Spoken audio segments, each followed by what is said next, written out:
आपकी प्रायोरिटी क्या है, या तो कोरोना है या इलेक्शन है। के अंदर कुछ अहम मुद्दों के ऊपर चर्चा हुई है। एक तो ये चर्चा हुई है कि औरंगाबाद के जिलाधिकारी सुनील चौहान साहब को इलेक्शन कमीशन ने एज एन ऑब्जर्वर बोल के बिहार को भेज दिया है। तो मैंने ये सवाल उठाया है कि अगर हमारी प्रायोरिटी कोरोना है,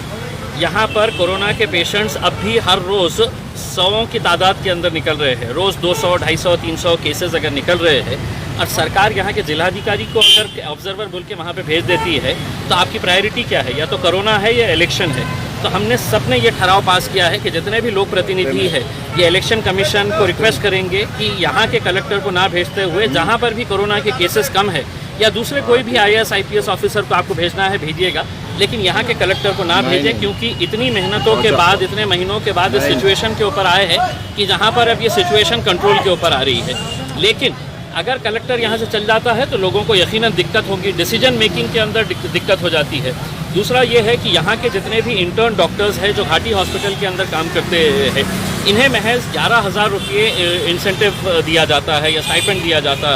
है, जबकि दूसरे शहरों की अगर हम तुलना करें, चाहे वो मुंबई के हॉस्पिटल्स हो, पूना के हो, रत्नागिरी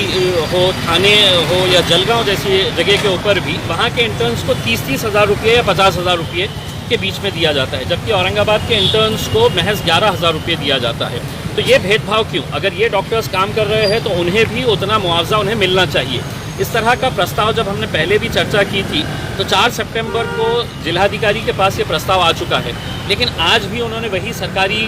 जवाब दिया कि इसके ऊपर विचार चल रहा है। तो ऐसे कोई विचार करने की बहुत ज़्यादा ज़रूरत नहीं है, इनके पास कोविड का फंड है। हमने कहा कि आप परमानेंट इनके लिए नहीं, अभी कोविड के पीरियड के अंदर कम से कम जो भी है, क्योंकि परमानेंट अगर करने का है तो उसका डिसीजन स्टेट गवर्नमेंट लेगा, लेकिन इस कोविड के दौरान जो काम कर रहे हैं उन पर एडिशनल स्टाइपेंड के दौर के ऊपर जो भी फैसला है वो आज का आज लेने के लिए कहा गया है। तो उम्मीद है कि 1-2 दिन के अंदर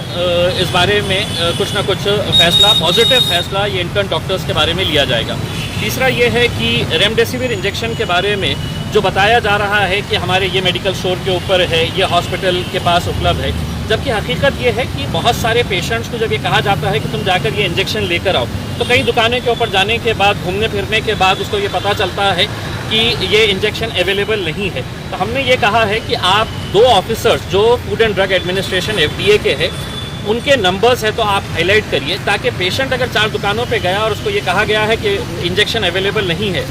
तो वो फ़ौरन है तो उस नंबर के ऊपर कांटेक्ट कर सकता है और वो FDA के जो ऑफिसर्स हैं वो उसे गाइड कर सकते हैं कि आपका ये इंजेक्शन यहाँ पर अवेलेबल है, आप यहाँ से कलेक्ट कर सकते हैं। तो इस बारे में कुछ अहम चर्चा की गई है। दूसरा, घाटी के हॉस्पिटल के अंदर की जो सिक्योरिटी के ताल्लुक से जो चर्चा की गई है,